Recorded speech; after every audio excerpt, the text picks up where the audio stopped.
ジョニー・ライデンはモビルスーツバリエーションに登場するキャラクターです。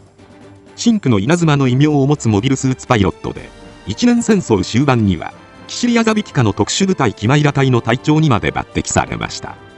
もともとは設定のみの存在でしたが、高いキャラクター人気から各媒体で様々な描かれ方をされてきたため、現在では数多くの設定が入り乱れた人物となっています。今回はそんなジョニーについて見ていきたいと思います。まずジョニー・ライデンは1983年から84年頃に雑誌で展開されていた模型企画モビルスーツバリエーションで初めて登場しました。当時アニメ機動戦士ガンダムに登場した機体を全てプラモデル化し、ラインナップに限界を感じていたバンダイは新しいプラモデル企画を模索します。ここで目をつけたのがアニメグラフブックで大河原邦夫氏がデザインしたザクバリエーションでした。その後諸事情でアニメに登場しなかったアッグやアッグ外のプラモデル化が成功したこともあり、バンダイはアニメ未登場のモビルスーツでも商品として十分やっていけると確信。そしてザクバリエーションからモビルスーツバリエーションへと名称を変更した上で、模型情報、コミックボンボン、テレビマガジンで正式に連載がスタートします。ここで特に読者の目を引いたのが、紙面で新たに設定されたシャアやランバラルに並ぶエースパイロットとその専用機でした。この中でも特に読者から絶大な支持を集めた存在がジョニー・ライデンでした。ジョニーは設定のみの存在ながらアニメでおなじみの黒い三連星を超える人気を獲得し、モビルスーツバリエーションの顔ともいえる存在になっていきます。そんな人気を後押しするように様々な媒体でジョニーの物語が展開されるのですが、この頃は設定のみの存在だったため、容姿、キャラクター、動向といった全てが安定せず、作者ごとに異なる独自のジョニー・ライデンが誕生しました。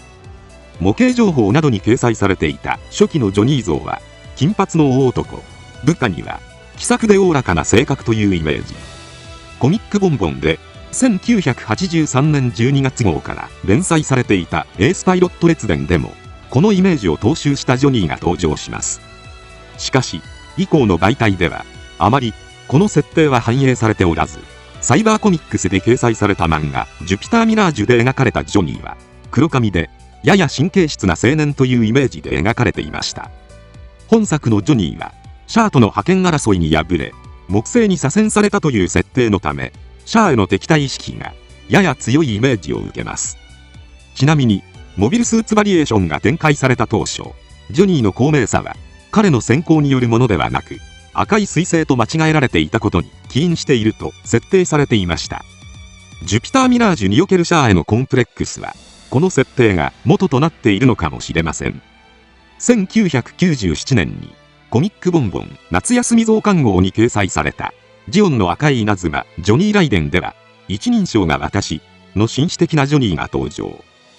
同年11月のコミックジャパンで掲載された新エースパイロット列伝ジョニー・ライデン編では茶色のロングヘアデザインのジョニーが登場しています。本作のジョニーは少年期にキシリアザビに救われたことからキシリアを敬愛しており、最後までキシリアのために戦う忠誠心あふれる青年として描かれていました。このように初登場から10年近く10人十色のジョニーが登場し続けていましたが、あるゲームが転機となりジョニー・ライデン像は確立されていきます。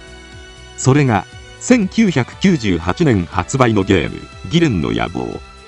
本作では金髪で容姿端麗、エースながら部下にも軽口を叩く気さくな人物というキャラクター像が設定されます。これが人気を博し、現在まで広く知られるジョニー・ライデンのベースとなりました。なお2006年から連載された MSV 戦記ジョニー・ライデンではフランクなジョニー像を逆手に取り、広く知られるジョニー・ライデン像はジオンの捏造という解釈を取り入れ、実は戦争に消極的な反ザビケ思想の軽薄な人物として描かれていました。こうしてジョニーのキャラクター性はここ20年で固まりつつあるものの、一体どこで何をしていたのか、その動向については未だ確固たる設定が決まっていません。これはモビルスーツバリエーションでアパオア空防衛戦に参加後行方不明になったという設定があるため、歴史の余白に登場させやすかったことが大きな要因だと思われます。例えばグリプス戦役を舞台としたガンダムイボルブダブルドットスラッシュ9ではジョニーというパイロットがレッドゼータに登場予定だったものの、使い物にならなくなったことが語られていました。このジョニーがジョニー・ライデンかは不明ですが、書籍ガンダム MS グラフィカでは、レッドゼータにジョニーのパーソナルエンブレムが施されている写真が確認できます。なお、同作には、後日談として、宇宙世紀0097、フリーランスの傭兵、コードネーム、ライトニングを名乗って活躍するジョニーの姿が描かれていました。他にも、ガンダム F90 の制作に参加した山口博氏は、オールズモビルを率いる総帥をジョニーとして設定していたと語っています。また、MSV 戦記、ジョニー・ライデンでは、戦後、ジョニー・デップの偽名で、オーストラリアの荒廃した町に身を寄せていました。このように、雑誌の数だけ設定があるジョニーですが、2009年に始まったモビルスーツバリエーションの公式続編である MSVR と連動して展開された漫画ジョニー・ライデンの期間では、異なる設定がいくつも生み出されてきた歴史を逆手に取り、複数の顔を持つミステリアスな存在として、彼の正体に迫っていく物語が展開されました。作中では、他作品のジョニーを元にしたジョニー・ライデンとされる顔写真が登場したり、12人ものジョニー・ライデン候補の存在が言及されています。ジョニー・ライデンが複数存在したとする設定は、以降の媒体でも活かされており、ゲーム UC エンゲージ内の0079シンクの稲妻では、ジオンがプロパガンダとしてシンクの稲妻と名乗るパイロットを複数用意し、士気の向上を狙ったと開始伝が推察していました。なお、ガンダムレース2022年2月号に掲載された寿司のできるまでによると、UC エンゲージのオリジナル部分の物語は、宇宙世紀の生死として扱うと言及されています。そのため、現在公式とされるジョニー・ライデン像は、ジョニー・ライデンの帰還の解釈に準拠していると考えていいでしょう。ちなみに、マスターアーカイブ、機動戦士ガンダム、モビルスーツバリエーション、エースパイロットの軌跡によると、ジョニーは、スコットランド貴族の末裔にあたる血統の持ち主として設定されています。家自体は、西暦1999年に貴族院法が改正されたことで没落。その後各地を転々した後、祖父の代でサイド3へ移民したようです。ただ、これらは広告軍広報の発表とも語られているため、ジョニーの由緒正しい血筋も英雄を仕立て上げたかったジオンによるプロパガンダの一環という可能性があります。そんなジョニー・ライデンは、宇宙世紀0056に生を受け、22歳でジオン共和国国防軍に志願。兵学校を卒業した後はモビルスーツパイロットに任命され、一年戦争に参加します。宇宙世紀0079-1月3日から始まった1週間戦争と呼ばれる一連の戦いでは、総長としてザク 2C 型に登場して出撃。この戦いでジョニーの目立った戦果は確認されていないものの、続く1月15日から始まったルーム戦役では戦艦3隻を撃沈する戦果を上げました。これによりジョニーは大尉に昇進し、上記もザク 2F 型が配備されます。また、これ以降ジョニーの愛機は、彼のパーソナルカラーであるシンクに塗装されるようになりました。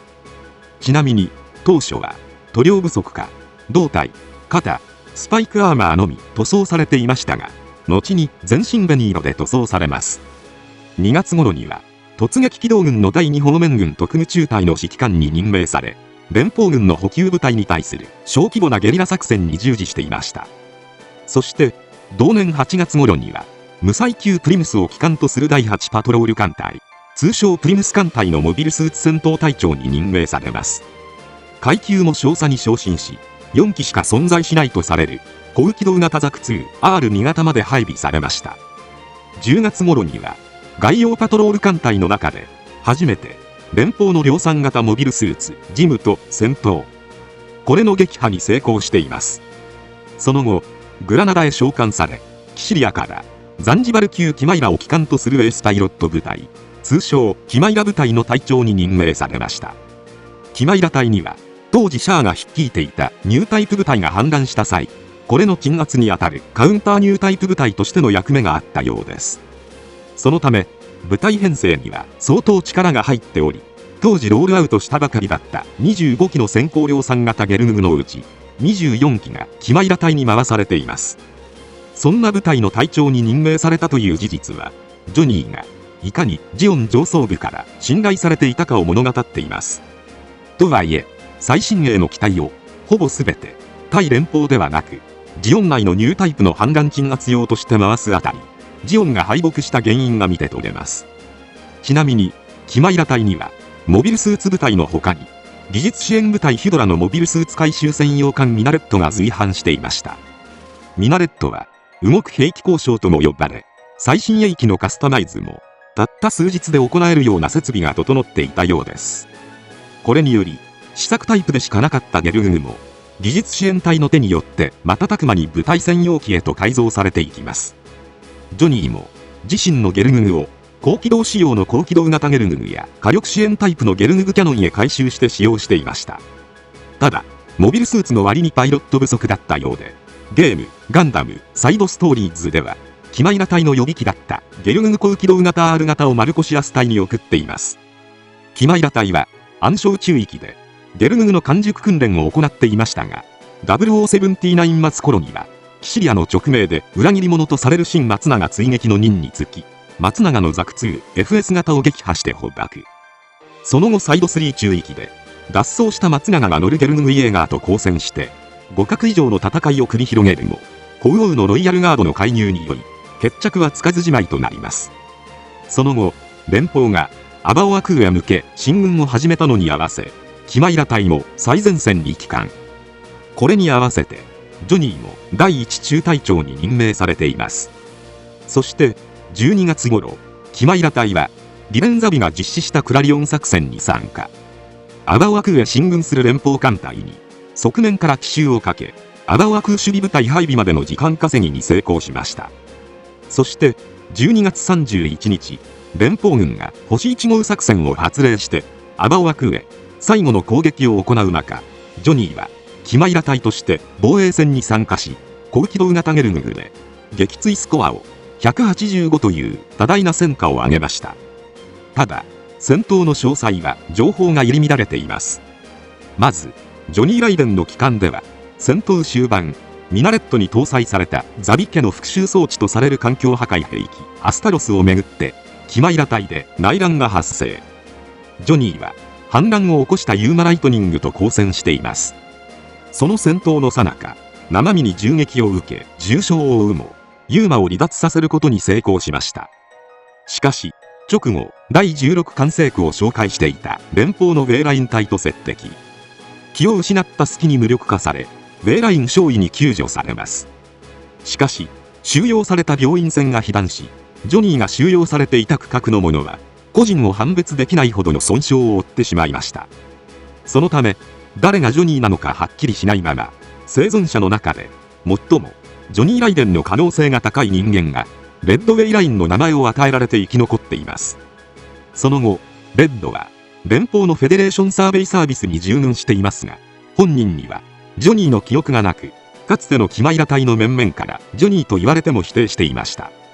しかし、最終決戦で、ジョニー・ライデンとしての記憶を取り戻し、ゲルググ・ベルテクス・テスタロッサを借り、ミナレットを停止させていました。また、UC エンゲージでは、アバオア空戦終盤、ミナレットに帰投して、艦を部下へ託した後、ジョニーは、短期でアバオア空へと戻っていき、そこで消息不明となっています。なお、キマイラ隊はアバオア空戦で全滅したと報告されていますが、開始伝は、全滅はジオン側の偽装工作で、実際は、ミナレットを動線に隠した何かと共に戦線離脱させたのではないか、と推測していました。また、元ジオン公国軍特務中尉だったシェーラ・グレイマーは、ジョニー・ライデンの帰還を待つ者がいる限り、いつか再びジョニーが帰ってくる時もあると語っています。このように、ジョニーの一年戦争終結後の動向については、現在でもはっきりしていません。確かなのは、アバオア空戦で、表向きはキマイラ隊は全滅し、ジョニーは帰投しなかったということです。